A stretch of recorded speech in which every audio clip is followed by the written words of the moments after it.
property taxes, even with Proposition 13, we are sixth of the top 10. So if you add a 9.9 oil severance tax, 10%, 12.5% oil severance tax, the taxation of oil extraction in California would be by far the highest of any other state. We analyze that. We'll provide you with our information. Yeah, but I would like to take a look at what you have and then compare notes. And as it relates to the potential increased price at the pump, what an oil severance tax will do in California is substantially reduce production.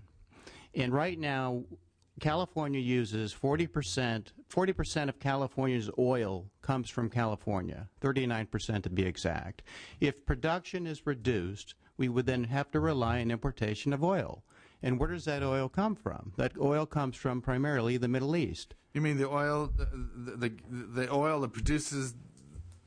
Yeah, but it doesn't affect price. In other words, it does affect price if we have to have importation, more importation of oil from foreign countries. It has to get here some way. It has to get here through a tanker. The price of the transportation of that oil from Saudi Arabia to California is substantial. So because of the oil production in California, the price at the pump is cheaper than it is in I don't know, New York, Louisiana, Michigan. What I'm saying is you will see a reduced production of the 39% of what is produced now in California. Is the price at the pump in Texas lower? Yes. Than any other state? Mm-hmm. And not necessarily of any other state. But if price goes up because you're importing more, then you'll have more California producers coming back into the market because they'll be able to compete. So I think he's trying to, you have to either, you can't have it both ways. Okay. I want to allow you just to conclude your remarks, and then I want to move on. We have about 10 minutes left. My only point was, and I'm not sure I agree with Ms. Ross, if an oil severance tax will effectively reduce production in this state. The state has a demand of gasoline of 41 million gallons a day. That demand won't go away tomorrow. That demand won't go away next year. So we have to get the oil somewhere. So the choice is, would you rather get it from producers in California, from California, or if you enact an oil severance tax, you would have to then rely on the importation of oil, which has to travel a long ways to get here. There's a price for that transportation of oil from the Middle East to California. But aren't prices set internationally? In a world market. I mean, isn't it a world market? The price is based on the world market, but there's a cost of transporting that oil, is what I'm saying. So, in other words, the fact that the oil is cheaper in Texas than California because they use gasoline. I don't know, but I mean, if we use 40% of our oil, I want our gas prices to be lower than anywhere else in the state, and they're not. And if they're not, then it raises the issue. Well, wait a minute, how come Texas pays 10% and we don't? We pay 3%. But I don't want to get into that. But I did want to give you a chance to make your statement, to respond. The debate will go on. All right, Mr. Goldberg. Let me say in the last few minutes, because I do appreciate that the Tax Commission opened the question up of what should our tax system look like. I truly appreciate the number of hearings that you have had, which is to say, how are we going to look at that? I think you could not find an economist who would tell you, and you certainly didn't have it when this is raised at the Commission, who would tell you that you shouldn't be taxing oil as has been proposed. And so what I actually want to depart. I presented a number of issues, and I think that it's interesting that there's a level of unanimity among. Now I presented to the one thing that has not been mentioned once today, that I presented twice to the Commission, once as an interested party and the second as an invited presenter, was on the question of the property tax and the flaws and the loopholes and the very, very irrational property tax which fails on economic grounds, fails on legal grounds, fails on fiscal policy grounds, and fails on land use grounds. Just about everything you would want out of a property tax, we stand on its head. And I did a couple of slideshow presentations at the commission, is something worth discussing. So the question is, with these many flaws in our tax system, I want to raise, because we only got 5 minutes, and I actually have a bill in the Senate Energy Committee that I got to run off for. With the many flaws in the tax system, how do we move ahead? I think the strategic question is, with agreement, I would say virtually unanimous agreement that our sales tax base is too narrow. That is one thing I think that comes out of this. Another, I would say, virtually unanimous agreement, except for the lobbying power of the industry, that we should be taxing natural resources that are receiving significant economic rents, and that such a tax doesn't have any effect on production.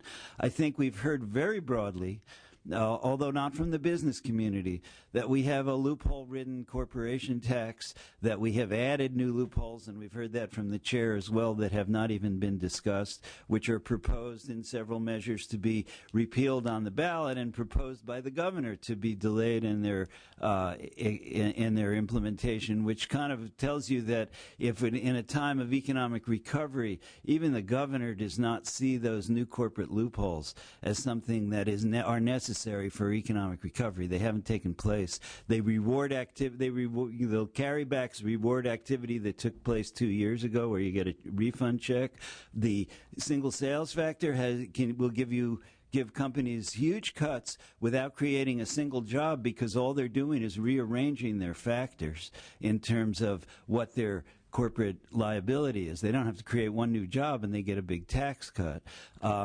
The credit sharing is for activity that's already been taking place, and we share it with our other affiliates. We've already done the activity. There's no incentive effect there. So we are getting to a broader appreciation of the failures of the tax system. Certainly in the sales tax, I have a more, let us say, incremental approach to it. I think that there are a number of immediately obvious things that are taxed in other states that are really more like commodities. One of these would be electronic and digital downloads, as the chair has raised. Another of these would be the whole raft of amusement and entertainment and telecommunications. You get an on-demand TV. You get a movie on demand, you pay no tax on it. You go to Blockbuster or Netflix, you pay a sales tax on it.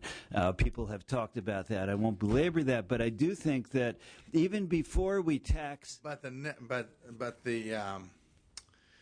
networks can charge a conveyance fee for that movie, right, under federal law. Right. Even if we, as we broaden the sales tax. I think the issue of taxing labor services can be highly charged, but there is a whole raft. I'm trying to think incrementally. I've been to a few Kings games this year. All I'm doing, I'm not buying labor. I'm buying the right to occupy a seat. I go to an amusement park. I'm buying the right to be there. I play a round of golf. I buy a ski lift ticket at Squaw Valley for $80. All I'm doing is that's essentially a commodity. I'm renting the use of their facility. We rent a car. We pay a sales tax on it. So the strategic question is kind of what can we do incremental? And the governor proposed a whole range of entertainments and amusements. Of course, he also proposed doing it on veterinary services, which raised a lot of question about, is that appropriate? Is it close to medical? But I do think there are a number of very discrete items that are relatively, I've called in another context, called them low-hanging fruit in the tax system. Do we want to pick that low-hanging fruit and make lower rates? I would say, and one example, and I think I actually learned this from Rick Pomp many years ago, but it's come up today, that if we were to eliminate, we would have a much better impact on the economy if we were to eliminate the new corporate loopholes that haven't taken effect yet and eliminate the sales tax on depreciable manufacturing equipment, placed in service. I think it was Annette Nellen who referenced the 9.25% in Santa Clara County for research and development equipment that is depreciable, that lasts a long time. I don't necessarily share the views about the non-taxation of final consumption items by business. I don't think they pancake necessarily in the tax system, but certainly investment goods traded off in a revenue-neutral manner for the new loopholes make the difference that when you invest in the new equipment, you get the benefit. You don't pay the sales tax. Right now, under single sales, you don't have to do a dime of investment and you get new benefits. So I think the open question here really is how to proceed, how to set up how does the legislature take this massive amount of work that has been done by not just by the commission members but by people. Gene has submitted bunches of material to the commission. I have done the same. Business community representatives have done the same. How do we take all that and say, here are the things that we can all agree on? And then how do we, that this form of tax break might be better than that form. If the sales tax on manufacturing equipment is better than single sales factor, as you have tried to raise, I know. Digital downloads and expanding the sales tax base to amusement parks and golf courses certainly are something that I think everybody would agree on. So the strategic question that I'll leave you with, because I don't necessarily have an answer, is how do we really engage this discussion to take this raft of materials and areas in which there are a lot of common ground. I guess the one other thing I would say is that the BNRT did us a big favor, and Rick Pomp referred to that, so I don't have to repeat it, but a big favor by re-emphasizing the importance of taxing profits and not necessarily inputs. Profits are after the fact. You would want to do, as he said, BNRT taxes losses. You want tax profits, so we do have a reaffirmation of the corporation and income tax as well. All right, Mr. So thank you for your testimony. I appreciate it. I want to thank the committee members for their participation. I want to remind everyone, March 1st, we will have a hearing on the tax court, tax forum proposals of COTC.